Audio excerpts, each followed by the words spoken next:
प्रिय दर्शक बंधुओं, सावधान हो जाइए।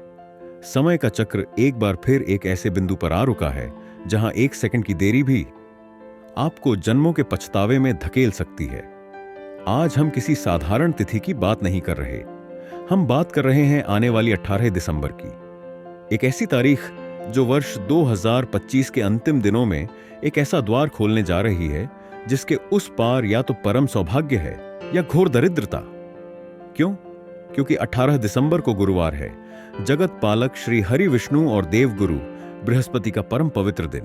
किंतु ठहरिए, इसी दिन सूर्य ढलते ही अंधकार के गर्भ से उदय होगा मासिक शिवरात्रि का। गुरु का ज्ञान और शिव का संहार, विष्णु की लक्ष्मी और महादेव की मुक्ति। जब यह दोनों शक्तियां एक ही दिन एक ही तिथि पर टकराती हैं तो ब्रह्मांड में एक ऐसा ऊर्जा विस्फोट होता है जो रंक को राजा बनाने की क्षमता रखता है। हमारे शास्त्रों, विशेषकर स्कंद पुराण में स्पष्ट चेतावनी दी गई है, जो मनुष्य गुरुवार और शिवरात्रि के संयोग को अनदेखा करता है उसके सर से गुरु की छाया और शिव की माया दोनों उठ जाती हैं। आज की यह वीडियो कोई साधारण जानकारी नहीं है, यह एक दैवीय चेतावनी है, क्योंकि आज हम आपको एक ऐसी प्राचीन कथा सुनाने जा रहे हैं जो यह सिद्ध कर देगी कि 18 दिसंबर को जो व्यक्ति चूक गया उसे फिर कोई नहीं बचा सकता। यह कथा है एक ऐसे अभिमानी की जिसका सब कुछ छिन गया था और कैसे इसी एक तिथि ने उसे वापस जीवन दान दिया। इस वीडियो को अंत तक देखने का धैर्य रखिएगा, क्योंकि अंत में बताया गया उपाय ही इस 18 दिसंबर को आपकी रक्षा कवच बनेगा। बात बहुत पुरानी नहीं है, कलयुग के ही आरंभिक चरण की है। अवंती नगर में एक महाधनी व्यापारी रहता था, नाम था धर्मपाल। धर्मपाल के पास धन था, वैभव था, 7 पीढ़ियों तक बैठकर खाने लायक संपत्ति थी, परंतु उसके पास विवेक नहीं था। उसे लगता था कि यह सब उसकी अपनी मेहनत का फल है। धन के मद में चूर होकर उसने सबसे बड़ी भूल कर दी। एक गुरुवार के दिन जब उसके कुल गुरु उसके द्वार पर आए तो उसने उनका अपमान कर दिया। उसने कहा, अरे महाराज, आप तो बस भिक्षा मांगना जानते हैं, धन कमाना तो हम जैसे पुरुषार्थियों का काम है। गुरु का अपमान, वह भी गुरुवार के दिन। बिजली कड़कने की आवाज, गुरु कुछ नहीं बोले, बस शांत भाव से उल्टे पांव लौट गए। लेकिन उसी क्षण धर्मपाल के भाग्य से देवगुरु बृहस्पति की कृपा दृष्टि हट गई, और जहां गुरु नहीं होते वहां गोविंद विष्णु भी नहीं रुकते। अगले ही दिन से धर्मपाल के जीवन में वज्रपात शुरू हो गया।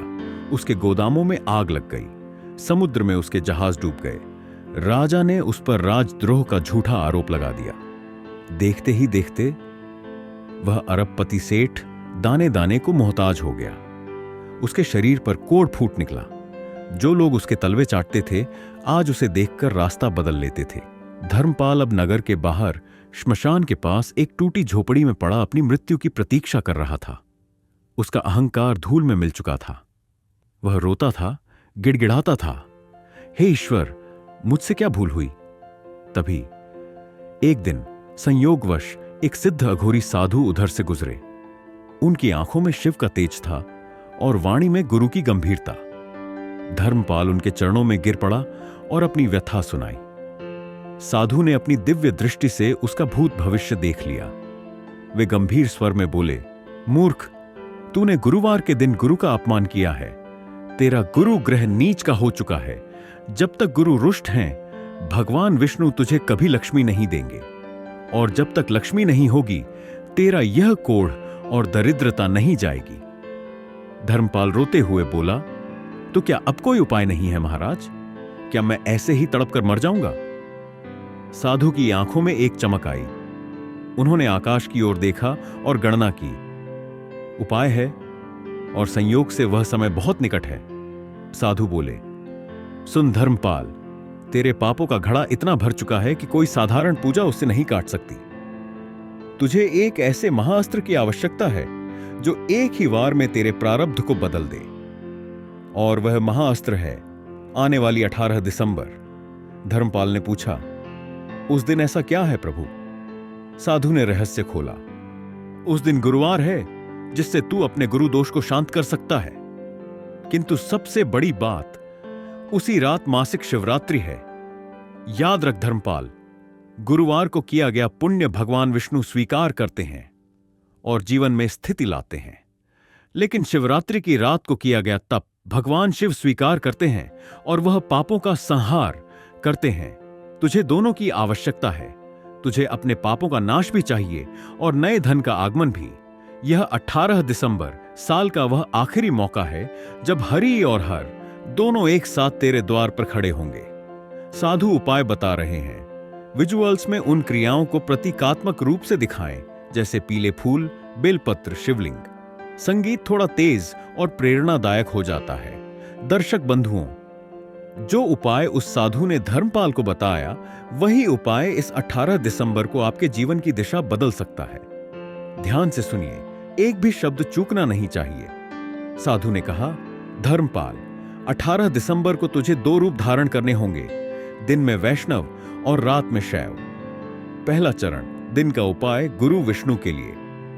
गुरुवार की सुबह ब्रह्म मुहूर्त में उठना, पानी में थोड़ी हल्दी डालकर स्नान करना, पीले वस्त्र धारण करना और सबसे पहले अपने किसी गुरु, किसी ब्राह्मण या किसी ज्ञानी व्यक्ति के चरण स्पर्श करके उनसे क्षमा मांगना।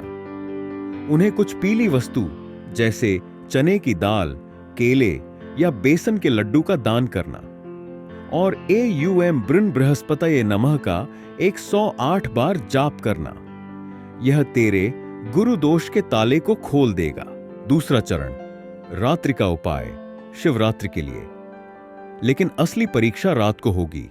जैसे ही प्रदोष काल ढले और चतुर्दशी की घनी अंधेरी रात शुरू हो, तुझे शिव के उस स्वरूप की पूजा करनी है जो संहारक है। श्मशान के पास या किसी एकांत शिवालय में जाना, एक चौमुखी दीपक जलाना, 4 बत्तियों वाला। शिवलिंग पर पहले गंगाजल चढ़ाना, फिर थोड़ा सा कच्चा दूध और अंत में काले तिल मिलाकर जल चढ़ाना।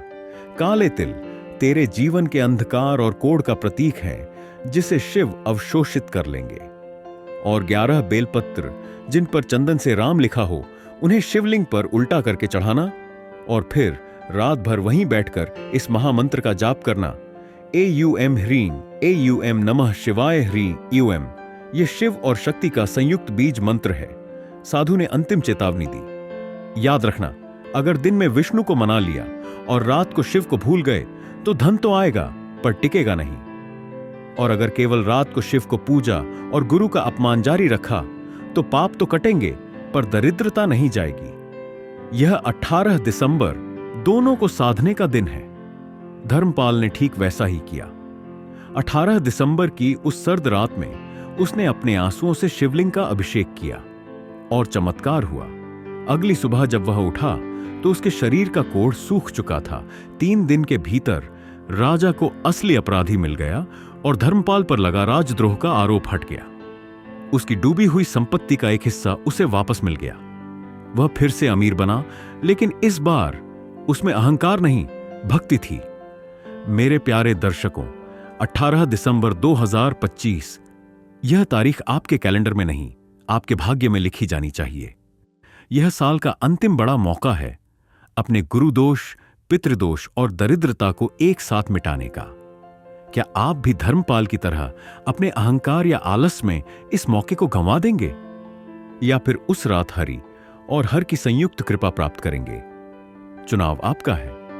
अगर आप यह उपाय करने का संकल्प लेते हैं तो कमेंट में अभी लिखें AUM नमो नारायणाय, AUM नमः शिवाय। इस वीडियो को अपने हर उस परिजन तक पहुंचाएं जिसका आप भला चाहते हैं, क्योंकि इस जानकारी को बांटना भी एक महापुण्य है। चैनल को सब्सक्राइब कर लें ताकि उस दिन का विशेष मुहूर्त आप मिस न करें। हरिहर की कृपा आप पर बनी रहे। जय श्री महाकाल, जय श्री हरि।